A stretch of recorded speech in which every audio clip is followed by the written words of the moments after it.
В Татарстане выявили максимальное за последние 4 месяца число случаев COVID-19 – 48.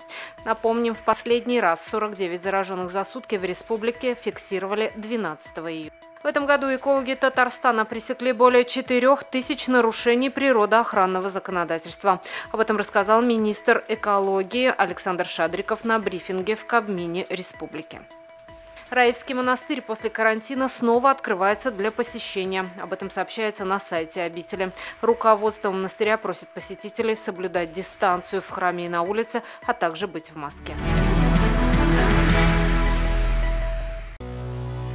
Наша рука помощи вашему бизнесу. Антикризисные предложения. Телефон 843 5 705 100. Көтелмәгән кунак көттөреп кенә интернет челтәрләренә дә килеп җитте. Хәзер бу фильмның барлык серияларын ТНВ.ру сайтында карап була.